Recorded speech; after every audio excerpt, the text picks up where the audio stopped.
2024 কেমন যাবে তুলা রাশির জাতক জাতিকাদের? প্রথমত, তুলা রাশির জাতক জাতিকারা কিন্তু খুব ব্যালেন্স করে চলে, সব জায়গায় নিজেকে খাপ খাইয়ে নেয়, সবার সাথে কিন্তু মিলে মিশে থাকতে ভালোবাসে, নিজেকে একটা শৃঙ্খলের মধ্যে রাখতে ভালোবাসে। এরা সর্বসময় কিন্তু এরা যেখানে যেভাবে চলতে হবে, যেখানে যেভাবে কথা বলতে হবে, সেটা এদের থেকে ভালো কেউ বোঝে না। 2024 আপনার জন্য খুবই ভালো। আপনি খুব ভালো ম্যানেজ করতে পারবেন, লিডারশিপ করতে পারবেন, লিডারশিপ করার মেন্টালিটি আপনার মধ্যে থাকবে, খুব ভালো মেনটেন করতে পারবেন। যে কোনো দায় দায়িত্বকে আপনি খুব সুন্দরভাবে কিন্তু সমাপ্ত করবেন বা সেই কাজটিকে সম্পন্ন করবেন, এটি খুব ভালো। আর্থিক দিক থেকে শুভ, ধন প্রাপ্তির যোগ আছে, নতুন গৃহযোগ রয়েছে, বাহন ক্রয়ের যোগ আছে ভালো। আর এই রাশির জাতক জাতিকারা যারা বিদ্যার সাথে যুক্ত তাদের জন্য শুভ যোগ রয়েছে, তবে ইংরেজি দিকে একটু বেশি নজর দিতে হবে, সেক্ষেত্রে কিন্তু ফলাফল ভালো হবে। যারা উচ্চ বিদ্যার সাথে যুক্ত তাদেরও কিন্তু ফলাফল খুব ভালো হবে।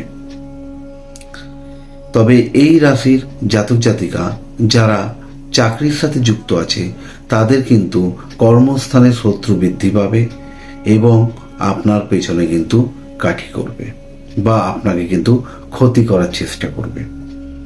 সেদিকে ভয় পাবার কিছু নেই, কারণ শত্রু হবে, আপনি দেখতেও পারবেন, তাদেরকে চিনবেন।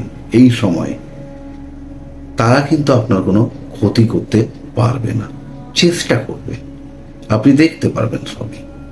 এটা আপনার জন্য খুব ভালো যে আপনি তাদেরকে চিনবেন।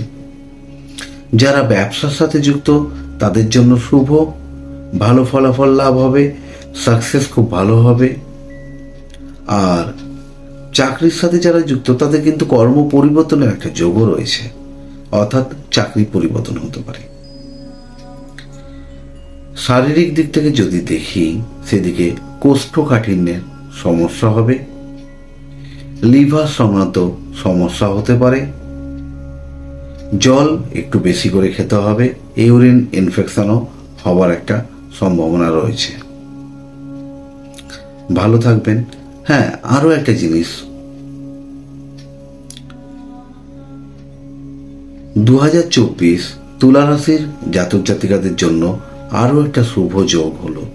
যারা অবিবাহিত তাদের জন্য কিন্তু বিয়ের খুব ভালো সময়, অর্থাৎ বিবাহে যাদের সমস্যা হচ্ছে তাদের কিন্তু বিবাহ যোগ হবে বা বিবাহের নতুন যোগাযোগ আসবে বা সম্বন্ধ পাবেন। বিবাহ সম্পন্ন হওয়ার জন্য তুলা রাশির জাতক জাতিকার খুব ভালো সময়। ভালো থাকবেন। 2024 আপনার ভালো কাটুক।